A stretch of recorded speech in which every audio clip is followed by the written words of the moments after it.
Hello viewers, welcome to my video lecture. Today I am going to start sexual reproduction in flowering plants. Flowering plants मतलब कि angiosperm. यहाँ पे हम लोग angiosperm में किस तरह से सेक्सुअल रिप्रोडक्शन होता है उसको डिस्कस करने जा रहे हैं। सेक्सुअल रिप्रोडक्शन जो होता है उसमें दो पेरेंट्स इन्वॉल्व होते हैं, एक होता है मेल पेरेंट और एक होता है फीमेल पेरेंट। तो जो मेल पेरेंट होता है वो मेल गैमेट बनाता है और female parent female gamete form करते हैं।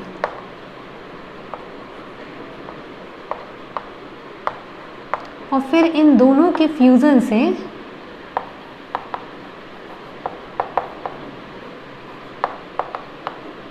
जाइगोट फॉर्म होता है।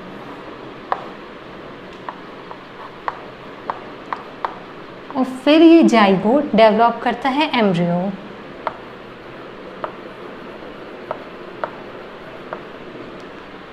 तो सेक्सुअल रिप्रोडक्शन में फर्टिलाइजेशन के जो पहले का इवेंट होता है, मतलब कि मेल और फीमेल गैमेट के फ्यूज़न के जो पहले का इवेंट होता है, उन सभी इवेंट को हम लोग कहते हैं pre fertilization event.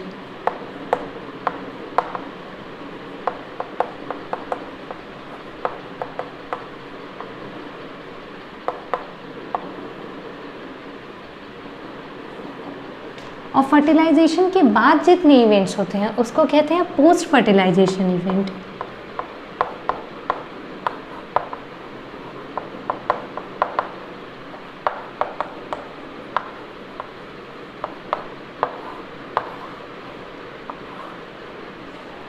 In this way, there are three events involved in sexual reproduction. First is pre-fertilization event, then fertilization and third is post fertilization event. तो यहाँ पे इस चैप्टर में हम लोग इन्हीं तीनों इवेंट्स को डिस्कस करेंगे। Before starting our main topic, first of all we have to understand कि वो जगह कौन सी है जहाँ पे कि सेक्सुअल रिप्रोडक्शन होता है प्लांट्स में।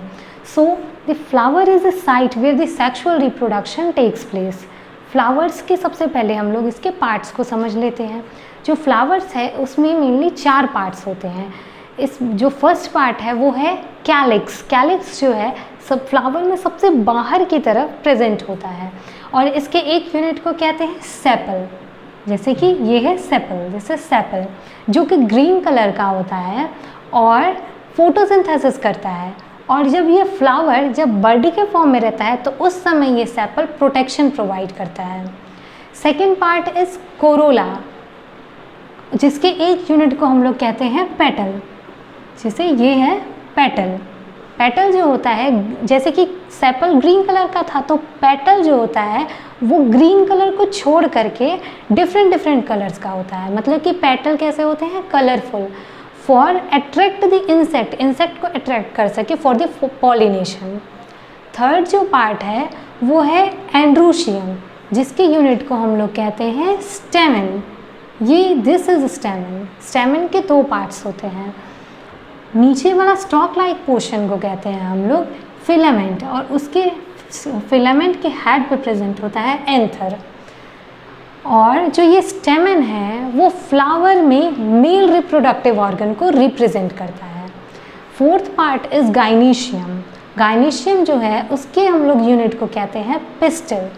दिस इज पिस्टल, जिसमें कि 3 पार्ट्स होते हैं। नीचे का स्वेलन पोर्शन को हम लोग कहते हैं ओवरी, उसके ऊपर स्टॉक लाइक पोर्शन को हम लोग कहते हैं स्टाइल और सबसे टॉप पे इसके प्रेजेंट होता है स्टिग्मा पोर्शन। और जो ये पिस्टल है represent the female reproductive organ in the flower. तो एक चीज़ इम्पॉर्टेंट चीज़ जो कि हम लोग को यहाँ पे याद रखनी है वो ये है कि जो कैलिक्स और कोरोला है, यानी कि ये सेपल और पेटल्स, ये दोनों जो हैं वो रिप्रोडक्शन में इन्वॉल्व नहीं होते हैं, इसीलिए इनको non essential parts of flower कहते हैं। जबकि जो एंड्रोशियम और गाइनीशियम यानी कि स्टेमन और पिस्टल जो है ये रिप्रोडक्शन में इन्वॉल्व होते हैं, इसीलिए इनको एसेंशियल पार्ट्स कहा जाता है फ्लावर का। जो प्री फर्टिलाइजेशन इवेंट है फर्स्ट पार्ट उसमें हम लोग पढ़ने वाले हैं। सबसे पहले तो इस स्टेमन के स्ट्रक्चर को पढ़ेंगे, और इस स्टेमन के स्ट्रक्चर को पढ़ने के बाद हम लोग पढ़ेंगे कि पॉलन ग्रेन कैसे बनता है इस एंथर में। उसके बाद हम लोग डिस्कस करेंगे इस पिस्टल के स्ट्रक्चर को, और इस पिस्टल में जो ये ओवरी है यहाँ पे किस तरह से एम्ब्रियो सेक बनता है उसको डिस्कस करेंगे। और फिर प्री फर्टिलाइजेशन इवेंट के जो लास्ट वाला स्टेप है उसमें हम लोग डिस्कस करेंगे कि किस तरह से जो ये एंथर में पॉलन ग्रेन बना है वो किस तरह से स्टिग्मा तक पहुँचेगा, यानी कि पॉलिनेशन को डिस्कस करेंगे। So let's start. स्टेमन जो होता है उसमें 2 पार्ट्स होते हैं। ये स्टॉक लाइक जो पोर्शन है उसको कहते हैं फिलामेंट, और उसके टिप पे प्रेजेंट होता है एंथर। जो फिलामेंट का प्रॉक्सिमल पार्ट होता है वो थैलेमस से अटैच होता है। प्रॉक्सिमल पार्ट जो है वो थैलेमस से अटैच होता है, और किसी डिफरेंट स्पीसीज़ का जो स्टेमन का नंबर है और इसका जो लेंथ होता है वो डिफरेंट स्पीसीज़ में डिफरेंट होता है। जो इसका एंथर होता है उसमें 2 लोब प्रेजेंट होते हैं, मींस बाइलोब्ड, और हर एक लोब में 2 थीका प्रेजेंट होती है, मतलब डाइथीकस।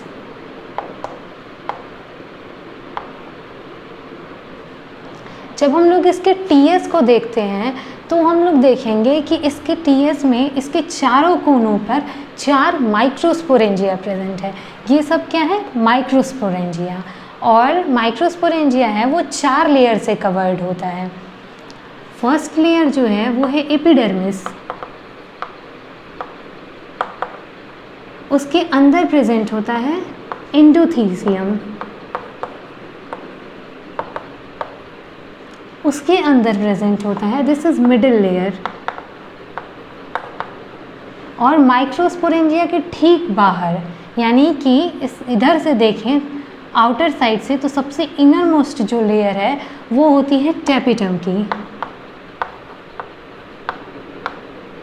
तो जो ये तीनों लेयर हैं, एपिडर्मिस, उसके अंदर एंडोथीसियम और फिर मिडिल लेयर, ये तीनों की तीनों लेयर जो हैं वो प्रोटेक्शन का काम करती हैं और साथ साथ में डेहिसेंस में भी हेल्प करती हैं।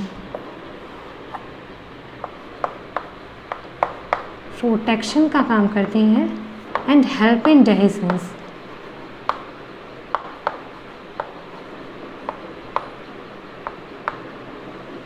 और जो ये टेपिटम है जो कि सबसे अंदर की लेयर है, ये मल्टी न्यूक्लिएट, इसमें जो सेल्स होते हैं वो मल्टी न्यूक्लिएट होते हैं,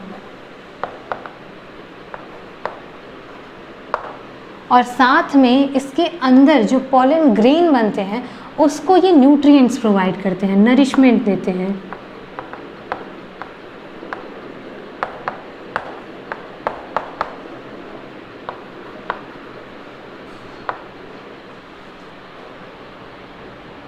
यंग एंथर में जो माइक्रोस्पोरेंजियम होता है, उस माइक्रोस्पोरेंजिया में कॉम्पैक्टली होमोजेनस सेल्स अरेंज्ड होती हैं, जिसको कि हम लोग कहते हैं स्पोरोजिनस टिश्यू।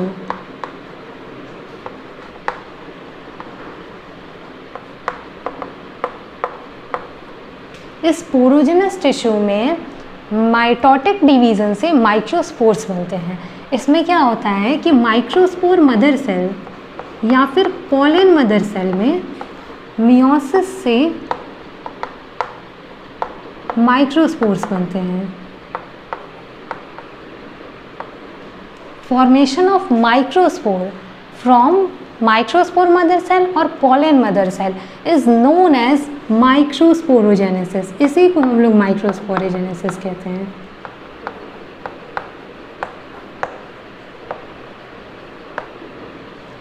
माइक्रोस्पोरोजेनेसिस में एक माइक्रोस्पोर मदर सेल से 4 माइक्रोस्पोर्स बनते हैं, और ये माइक्रोस्पोर्स जो बनते हैं चारों, वो एक क्लस्टर में अरेंज होते हैं, जिसको कि माइक्रोस्पोर टेट्राड कहते हैं।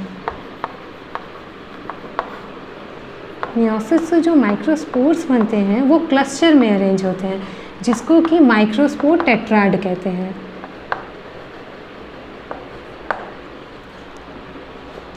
जो ये माइक्रोस्पोर्स हैं, जैसे जैसे जो एंथर है वो मैच्योर होता है और डिहाइड्रेट होता है, तो उस समय ये माइक्रोस्पोर्स एक दूसरे से अलग हो जाते हैं और हर एक माइक्रोस्पोर फॉर्म करता है pollen grain.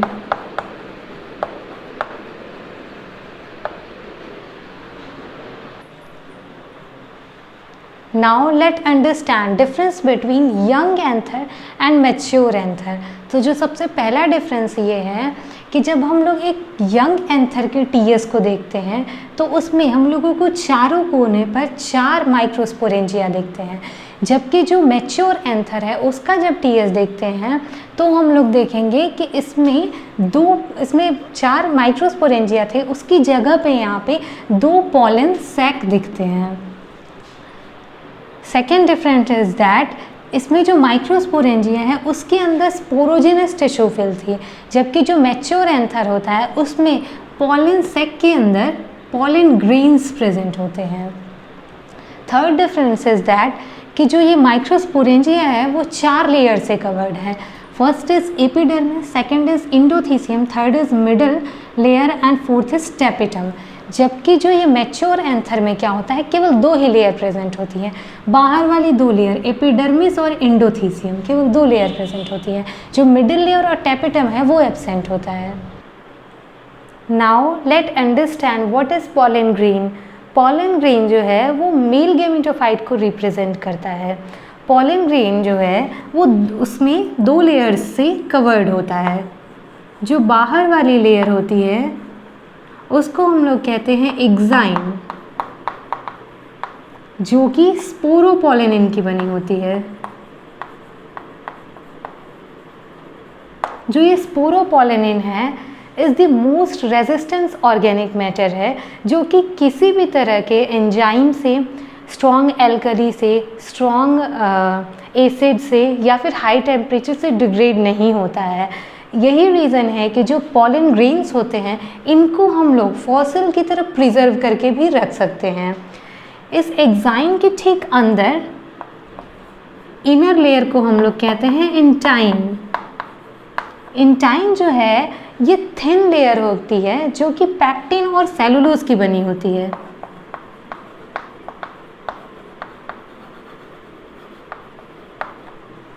One more important thing which we have to understand is that कि जो ये इंटाइन है ये कॉन्टिन्यूअस होती है, जबकि जो ये स्पोरोपोलेनिन वाली लेयर है वो सर्टेन प्लेस पे एब्सेंट होती है। जैसे कि ये वाला रीज़न है, यहाँ पे ये स्पोरोपोलेनिन वाली लेयर एब्सेंट है, तो उस रीज़न को हम लोग कहते हैं जर्म पोर। जो ये जर्म पोर वाला रीज़न है, यहीं से ये जो पॉलन ग्रेन है पॉलन ट्यूब का फॉर्मेशन करेगा। डाइकॉट्स में ये जर्म पोर डाइकॉट्स में 3 होते हैं और मोनोकॉट्स में 1 जर्म पोर प्रेजेंट होता है। जब पॉलन ग्रेन मैच्योर हो जाता है तो उस समय इस पर 2 सेल प्रेजेंट होती है। एक सेल जो होती है वो बड़ी होती है और एक सेल छोटी होती है। तो जो बड़ी वाली सेल है उसको कहते हैं हम लोग वेजिटेटिव सेल,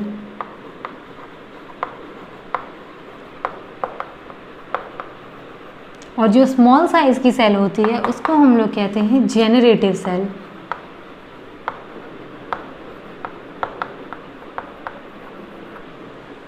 जो ये वेजिटेटिव सेल है इसका न्यूक्लियस भी बड़ा होता है और इसमें जो रिजर्व फूड है उसका अमाउंट भी ज़्यादा होता है, जबकि जो ये जेनरेटिव सेल है ये स्पिंडल शेप की होती है। ये स्पिंडल शेप की होती है और इस वेजिटेटिव सेल के साइटोप्लाज्म में फ्लोट करती रहती है। तो जो 60% एंजियोस्पर्म है, 60% एंजियोस्पर्म में जो पॉलन ग्रेन होते हैं वो 2 सेल स्टेज, इसी स्टेज में रिलीज होते हैं। इन 60% एंजियोस्पर्म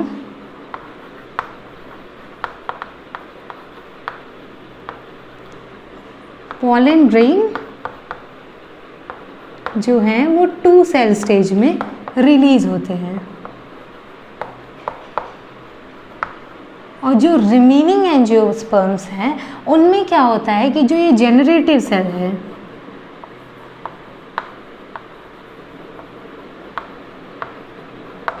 जो जेनरेटिव सेल है वो डिवाइड करके फॉर्म करती है 2 mail nucleus, 2 male gamete. Means in remaining angiosperm में जो पॉलन ग्रेन है वो 3 सेल स्टेज में रिलीज होता है।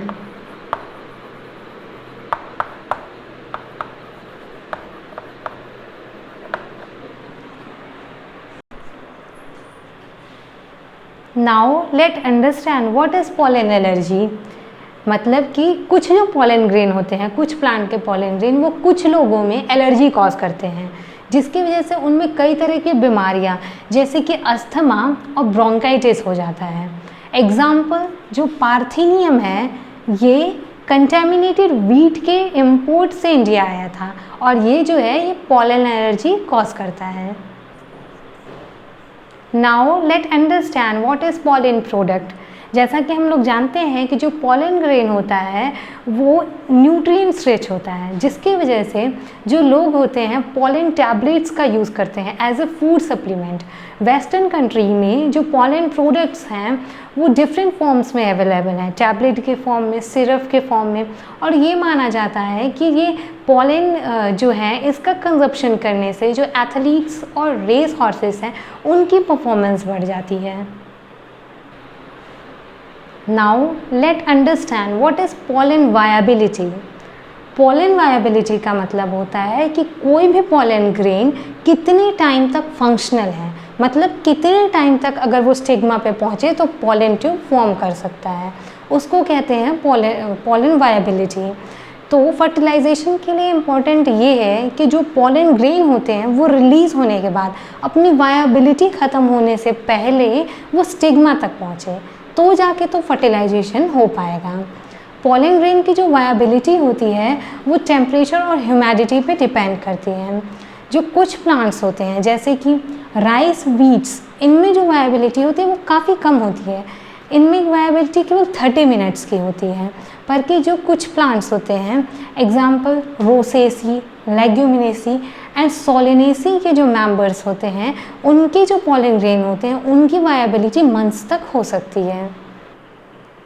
एक चीज़ तो आप सभी लोगों ने सुना होगा कि जो बहुत सारे एनिमल्स होते हैं इंक्लूडिंग ह्यूमन बीइंग, उनमें जो सीमेन या स्पर्म है उसको स्टोर करके रखा जाता है फॉर आर्टिफिशियल इंसेमिनेशन। ठीक उसी तरह बहुत सारे जो प्लांट्स हैं उनके पॉलन ग्रेन को भी स्टोर करके रखा जाता है, उनको सूटेबल इन्वायरमेंट में स्टोर करके रखा जाता है। तो जो पॉलन ग्रेन होते हैं उनको लिक्विड नाइट्रोजन में -196 डिग्री सेंटीग्रेड पे स्टोर करके रखा जाता है। If this video is helpful for you, then please like, share and subscribe my channel. Thank you.